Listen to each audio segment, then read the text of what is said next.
Recently, there's been an influx of Nepo baby and daddy's money accusations, and honestly, it makes me proud of myself. It means I made it. So today I thought I would go through all the careers I've ever had in my life and how much I made from them, and let you guys know how these careers brought me to where I am now. Just to start out, my parents are amazing because they didn't give me a single dime after I turned 16, and I genuinely think that's the reason I am so driven. So starting off, I lived in Idaho, and there's this weird law, or maybe it was illegal, I don't know. But I actually started working when I was 13. But basically, I was the tutor's assistant for disabled children. So I would just teach younger children the alphabet and colors. The hourly pay was $2.50. Then, because I lived in Idaho again, you can start working at the age of 14 in that state. I started my first real job at the YMCA. So I worked in the daycare and I absolutely loved it. I worked that job for 3 years and I still think about the kids that I worked with every single day. I also think about the diapers that I changed there. And from that, I got $7.15 an hour. I also worked that job while I was going to an international baccalaureate at high school. If you do the IB program, please back me up. I had 4 to 5 hours of homework a day. I would go to high school, go to my daycare job, stay up till midnight doing my homework, and then repeat the day all over again. Then I went to college, and I was a college tutor actually. I was paid $9.15 an hour from that job. My second year in college, I became a video editor for the school. It's the reason I learned so much about video editing, and I made $9.50 an hour from that. And then during college, I worked every side gig you can imagine. I would nanny. That was $15 an hour, which was like insane for me. Then I was also a model, believe it or not. I got paid $50 an hour from that, which I thought was mind-blowing. Now I know I was definitely exploited, but it's whatever. This is where everything in my career changed, and I kind of figured out what I wanted to do. I saved up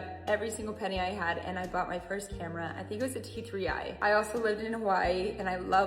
And that's when it hit me, I should be a wedding videographer. So I went to Craigslist and I put out a post that said, I will shoot your wedding for free. It still makes me tear up, but the first couple that I ever filmed their wedding was the sweetest couple ever, and they were so normal, which is so weird considering they found me through Craigslist. But I sent them their wedding video, and their email to me, I will never forget it, is all the validation I ever needed. And then I built up the courage to charge $500. And then the next year was $1,000, and then the next year was $2,000. And I was a wedding videographer for 8 years, and I loved it so much. That all brings us to this job. Always kind of had this as a side gig to whatever I've been doing. I cannot believe and could not be more grateful that I get to immerse every single thing that I love in this earth into one job. I love cats. I love interior decorating. I love fashion. I love cracking jokes. So yeah, I'm not a Nepo baby. I don't get any money from my parents. I think I just showed up over and over for things that I loved and cared about until it became a life.